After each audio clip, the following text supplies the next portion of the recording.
You know, as a passionate fisherman, there aren't very many times when I'm not thinking about fishing. You could say summer, I would say fishing.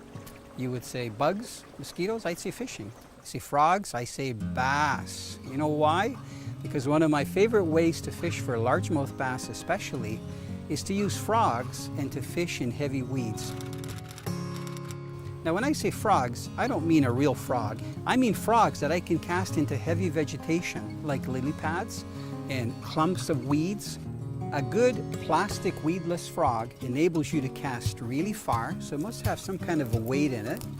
It has to have the hook so that it sits upright, so that the hooks are out of the water, not down below. And when you pull it, it needs to look like it's a real frog lunging forward. And then lastly, when it's sitting motionless, if a fish looks at it from the bottom up, it should have the silhouette of a real frog. Now, I find that the storm weedless frog meets all that criteria. You know, sometimes I'll try to get right back in the lily pads, and I'll even use a paddle to get back into the thickest stuff, because I know that big largemouth learn that some of the best feeding areas are in those thick weeds. So I find that the storm weedless frogs works really well. I love to fish it fast when I'm going over thick weeds, and then as soon as I come to an open patch or even some sparse weeds, I slow it down and I let it sit on the surface. Then I start speeding it up again if I'm going over thick weeds. You know, if you ever look at frogs and see the way they sit in the water, about 1/3 of their body is out of the water and 2/3 is below the surface. So fish learn that when they see something that looks like a frog hanging down, they actually move very slowly up to it, and then they accelerate very fast, and you get a very explosive hit. I can't stress enough, when that happens, you have to pause, okay? That's where you hit the pause button. You don't set the hook right away.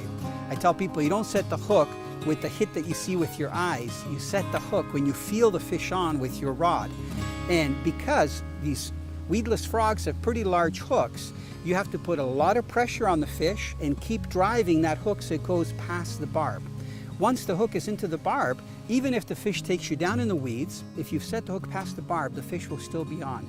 One of the surprises that I get when I'm fishing the frog, where pike and largemouth bass live in the same water, you'll get this vicious strike and you think it's a nice largemouth, and until it jumps out of the water, you can't tell that it's a pike.